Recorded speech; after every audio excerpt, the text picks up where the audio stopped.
बिस्मिल्लाहिर्रहमानिर्रहीम, अस्सलाम वालेकुम। उम्मीद है आप खैरियत से होंगे। आज की ये वीडियो एलर्जी के जो मरीज़ हैं जी उनके लिए है।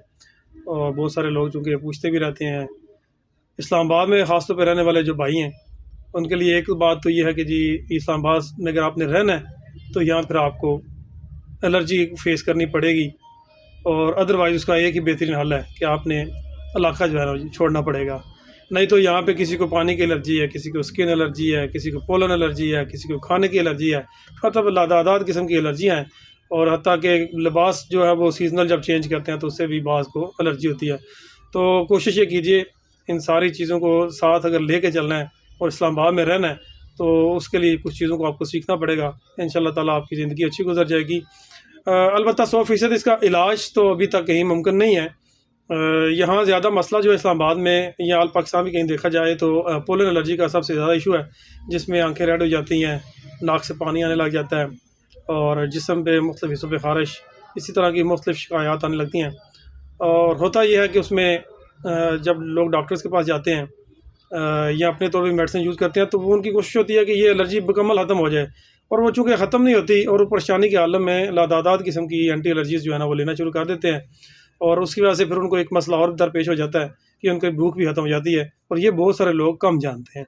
हत्ता कि हमारे डॉक्टर हज़रात भी चीज़ को जो है ना वो उनको डिफ़ाइन नहीं करते, बताते नहीं हैं कि ये वाली अद्वियात ज़्यादा इस्तेमाल करने से आपको भूख की कमी का जो है ना वो भी सामना करना पड़ेगा। एंटी हिस्टामाइन, एंटी एलर्जी जी जितनी भी प्रोडक्ट्स आप यूज़ करते हैं या मेडिसन, तो ये उसमें कॉमन चीज़ है। अजीब सी कैफियत हो जाती है, बाज़ का दिल की घबराहट भी ऐसे घबराहट सी फील होने लगती है और खाना पीना बिल्कुल समझे ना होने के बराबर हो जाता है। उसमें चूँकि हम बंडल जो है ना लोग या डॉक्टर्स जो हैं या दोस्त अहबाब खुद जो इस्तेमाल करते हैं, तो वो इतनी ज़्यादा वो हर किस्म की भी एलर्जी एंटी एलर्जी यूज़ करते हैं, जिसकी वजह से जो है ना बाज़ का तो उनको असर भी नहीं होता और फिर वो कोई ऐसी चीज़ छोड़ते ही नहीं है कि कोई दवा उनके असर भी कर सके। याद रखें पोलन एलर्जी में वैसे तो 3-4 किस्म की रजीम यूज़ होती हैं, और अगर तो आपको सिर्फ़ पानी आ रहा है आँखों या नाक में से, तो कोशिश करें कम से कम जो है वो सिंपल दर्जे की जो मेडिसिन है उसमें एवल या पेरिटोन है, बड़ी मशहूर है, बड़ी सस्ती भी है, वो इस्तेमाल कर लें। अदरवाइज़ नहीं तो ये रिजेक्स या इसके साथ की कोई भी आप ब्रांड जो है ना वो यूज़ कर सकते हैं। एक गोली रोज़ाना रात को ले लें, ठीक है। अगर आपको ये चीज़ बढ़ जाती है यानी इससे भी आपको इफ़ेक्ट नहीं हो रहा, तो फिर आप इसमें एक फेक्सोफेनाडिन फेक्सेड नाम से टैबलेट्स आती हैं या किसी भी ब्रांड की आप ले लें। एक गोली रोज़ाना जो है वो मुख्तलिफ़ औक़ात में, यानी कि अगर आप रिजेक्स ले रहे हैं रात को तो फेक्सेड ले लें सुबह के वक़्त, ठीक है। ये एनफ है। असल में होता ही है कि इसका एक कोर्स समझ लें आप, कम से कम भी ये 10 दिन लगातार इस्तेमाल करनी पड़ती हैं। लोग एक लेते हैं फिर छोड़ देते हैं, इसी तरह वो रेजिस्टेंस बना के जो है ना वो समझे एक बार्डर सा बनाते हैं और वो अभी मुकम्मल नहीं होता और छोड़ के भाग जाते हैं, जिसकी वजह से अद्वियात का असर भी वो नहीं होता।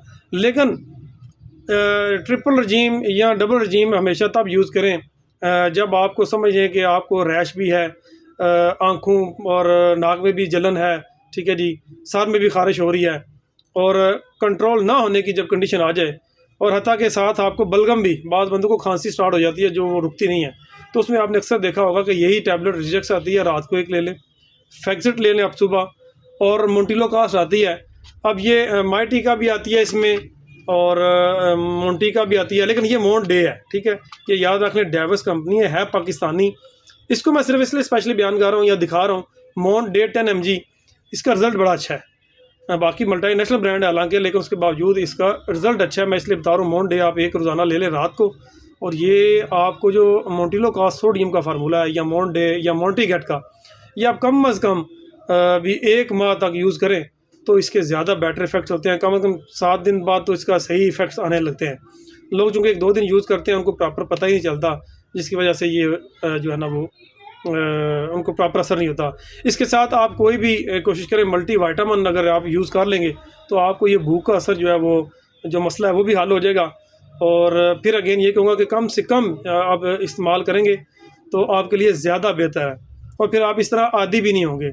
अक्सर लोग चूँकि 2-3 रजीम इकट्ठे यूज़ करते रहते हैं, उससे फिर ये होता है कि आप किसी भी अच्छी किस्म की भी दें या उससे मज़ीद बढ़ के देनी पड़ती है, फिर जाके असर होता है, हत्ता कि फिर उसमें एंटीबायोटिक्स भी यूज़ होती हैं। इसी तरह आप हमारा ये NIH इदारा है WHO से बाकायदा तस्दीक शुदा और पूरी समझे दुनिया से यहाँ पे लोग आते हैं, पूरे पाकिस्तान से लोग आते हैं एलर्जी चेक कराने। यहाँ अपना जो है वो लाजमी मोटॉक्स टेस्ट कराएं, ठीक है जी। वो आपको एलर्जी का टेस्ट जो है 10 साल से ऊपर जितने लोग उनका हो जाता है वो आपको मेरे ख्याल से अब तो फिलफौरी पता चल जाता है। पहले ये होता था कि 3 दिन या 72 घंटे में पता चलता था। वो आपके निशान से लगाएंगे तो उससे वो फाइंड हो जाता है कि आपको किस किस चीज़ से एलर्जी है। और आपको वो जो भी फूड की एलर्जी होगी, कपड़े की एलर्जी होगी, समझ आ गई, आपको पानी की एलर्जी होगी, या जिस चीज़ की भी होगी वो आपको फूड्स होंगे वो छोड़ने पड़ेंगे। और उसके मुताबिक फिर आप अपने जो है ना खाने पीने का शेड्यूल सेट कर लेंगे तो इंशाल्लाह ताला आपको इसमें भी बेहतरी फील होगी। एलर्जी के मरीज़ों के लिए एक सबसे बड़ी बात ये भी पानी की कमी अक्सर हो जाती है जिसको वो फील नहीं करते। ये जितना नज़ला अब ज़ुकाम आपको लगा रहता है, जितने लोगों को आंखों से पानी निकलता है, तो ये बेसिकली आपके पानी का ही ज़िया हो रहता है। पानी आहिस्ता आहिस्ता बॉडी में कम होता रहता है, खुश्की होती रहती है जिसकी वजह से एलर्जी भी बढ़ती है, आपका दिफाई निज़ाम कमज़ोर होता है, विटामिन्स की कमी हो जाती है और ये लोग हम फील नहीं करते। कोशिश करें इसमें लिक्विड ज़्यादा लें आपने। उसके अलावा कहवा, जितना भी अच्छे किस्म का कहवा दिन में 1 या 2 दफ़ा ले लेंगे और जितने कोल्ड ड्रिंक से बचेंगे तो इंशाल्लाह ताला आपके लिए बेनिफिशियल होगा। अल्लाह पाक सबका हामी नासर हो। अपना ख्याल रखें। अस्सलाम वालेकुम।